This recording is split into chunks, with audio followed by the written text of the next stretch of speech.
Who. Not the Who from United Kingdom, but the Who. Okay, bad jokes aside, this one comes from Mongolia, and the band is called The Who with H and U, and the album in question is called The Gereg.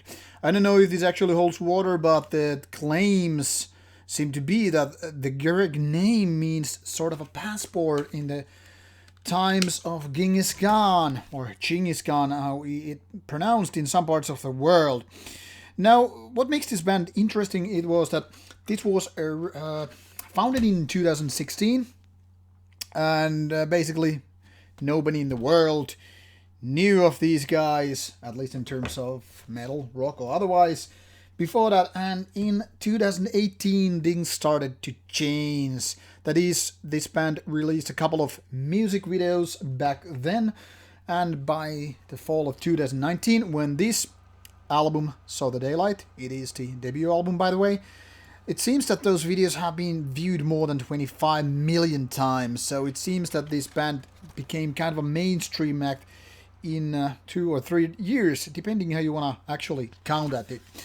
Now, interesting is also that this album, that is in September 2019, meant that this band also embarked United States tour, and also the band's one particular song ended up in Star Wars video game Jedi: The Fallen Order, and as such it seems that this Mongolian hyper band, The Who, is now very much mainstream, even though a couple of years ago basically nobody even knew the whole band. Now, what makes it all very, very interesting is that they use traditional Mongolian instruments, and this album actually made it to the Billboard list as the first Mongolian band. That is not something that is lightly achieved, so make no mistake, these guys have done something very, very interesting. Here is the photo of the band, by the way, so you get to see not only the band, but their traditional instruments as well. One of them is, roughly translated, a horse head violin. That is right there because it reminds of horse head by design.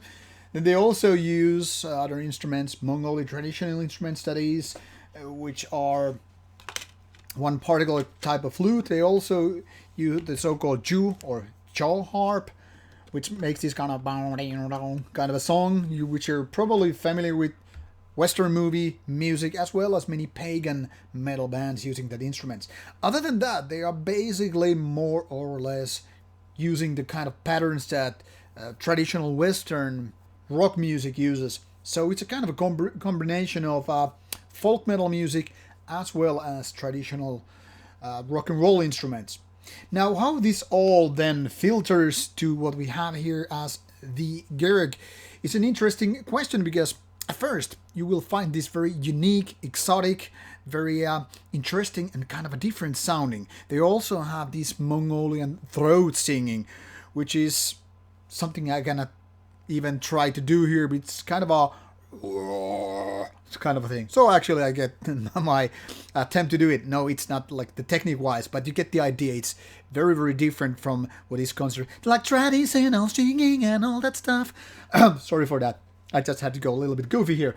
Now, what I'm trying to say here with this folky stuff, it is clear that these guys tried to do something else than just repeat those Western rock metal things or phenomena, which are usually very much copied from one another band to others. Now, the different thing here is, however, that when those Mongolian instruments are put into the same soup, metaphorically speaking, it becomes something different, or should become something different.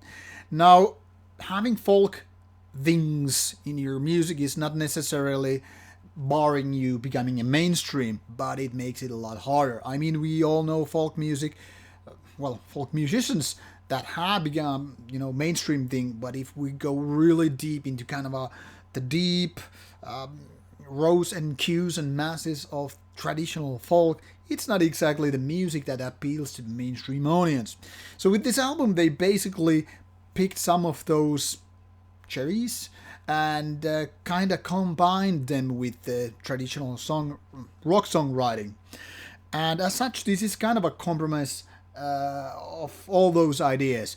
At first, it feels very exotic, like I said, but again, when you actually go below the surface, you will actually quite more or less notice that it's not that much of a different thing. I must say, however, that I really like what the guys have been doing with the album and the music, and introducing those Mongolian vocal things, that is those throat singing stuff, and also the instruments. So they are having a kind of a Mongolian movement in the mainstream with this one. They were actually rewarded for that, which I think makes a lot of sense, putting Mongolia on the map.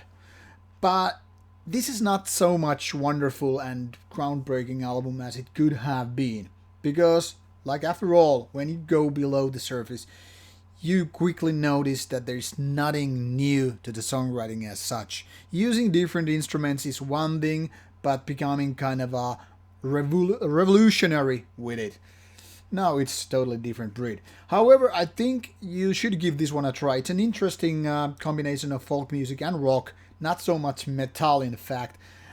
Well, nobody even claimed it to be a metal band. So I think it's a interesting thing, but it will become more interesting once they go beyond the boundaries of traditional Western music and still having to kind of maintain this Mongolian feeling. So an interesting thing, but not so much a great album. The Gereg is here, so go check out the Who and learn your Mongolian throat singing. Or maybe not, your neighbors might be rather annoyed by that. Anyway, see you soon. Bye bye.